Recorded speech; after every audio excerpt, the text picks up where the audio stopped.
I just moved to LA.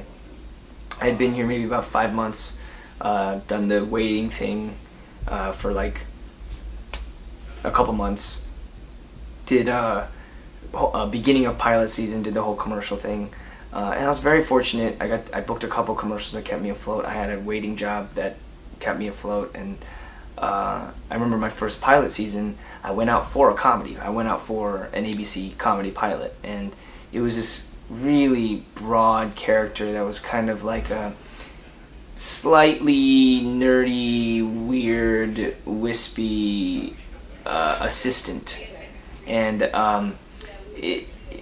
I got far in that audition. I went all the way to test, and it was down to me and this other guy. And I remember I was so excited. I was thinking about, you know, what I'm gonna do with the new income and stuff like that, because I've been living like a hobo, and you know, it didn't work out.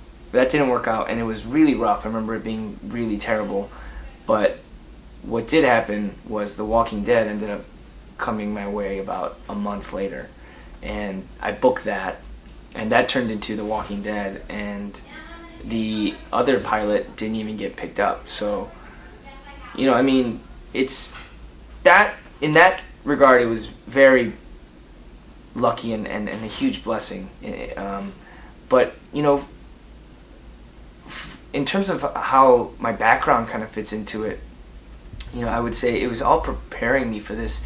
The whole idea of improv is to just play honest and play truthful and play a real emotion and juxtapose that with an absurd premise. And if you can do that, that's what you do. And it was great. The show, if anything, taught me more about comedy than it did about, you know, drama. In that comedy in a dramatic world, you really need to kill joke lines. You know, Glenn in the first season, he had a lot of joke lines, and I remember there's this one line where I say, if bad ideas were an Olympic event, this would take the gold.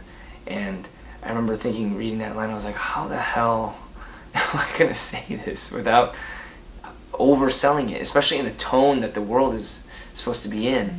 And I remember it just came down to, you just say it. You say it and you put nothing in it. You just say it. And the end product was, if bad ideas were an Olympic event, this would take the gold. Just blurted it out, and it worked. I mean, that's the tone of that show, and that comedy still worked in that show too, because people look at that line and they say, "Oh, that made me laugh so hard," and it's because the world is so dire that even that much comedy can explode and be enough to fill that space. So, yeah, it's been a great ride, that's for sure.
I think Glenn this season is going to be in actualization mode. I think first and second season were him kind of growing, and the second season was kind of him realizing what he's capable of, and who he really should take cues from, and where he stood amongst the group. And the third season is him trying to put those in play and really figure out what it takes to be a man, and what it takes to be a leader, and what it takes to be someone who has people to live and love for, you know. So